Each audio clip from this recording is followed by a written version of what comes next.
ଜଣେ ସ୍ତ୍ରୀର ସବୁଠାରୁ ବଡ଼ ବିଜୟ ସେତେବେଳେ ହୋଇଥାଏ ଯେତେବେଳେ ତାଙ୍କ ସ୍ୱାମୀ ସମସ୍ତଙ୍କ ସାମ୍ନାରେ କହିଥାନ୍ତି କି ମୋ ସ୍ତ୍ରୀ ହେଉଛି ମୋର ସବୁଠାରୁ ବଡ଼ ଶକ୍ତି।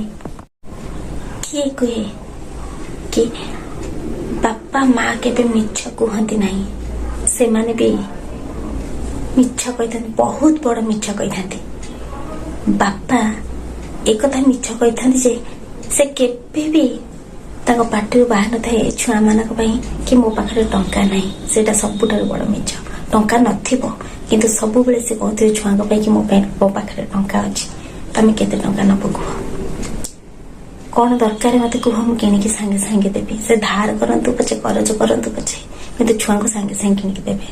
ଆଉ ମା ଗୋଟେ ମିଛ କହିଥାଏ, ସବୁଠାରୁ ବଡ଼ ମିଛ ହେଲା ଛୁଆ ଯେତେବେଳେ ଯାହା ଚାହିଁଥାଏ କି ମୁଁ ଏଇଟା ଖାଇବି ମୋ ପାଇଁ କରିକି ଦେ।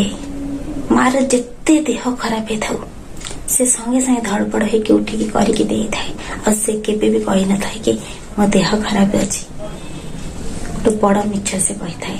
ସେଥିପାଇଁ ବାପା ମା ସବୁବେଳେ ଏଇ ଜିନିଷ ସବୁ ମିଛ ଯୋଉ କହିଥାନ୍ତି, ଆଉ ତାଙ୍କର ସେଇ ମିଛ ପାଇଁ ଆମ ଜୀବନ ଏତେ ସୁନ୍ଦର ହୋଇପାରିଛି, ଆଉ ଆମେ ଏତେ ଭଲସେ ଆମେ ବଞ୍ଚି ପାରୁଛୁ, ଖୁସିରେ ବୁଲୁଛେ, ତାଙ୍କର ସେଇ ପଦେ ମିଛ ପାଇଁ।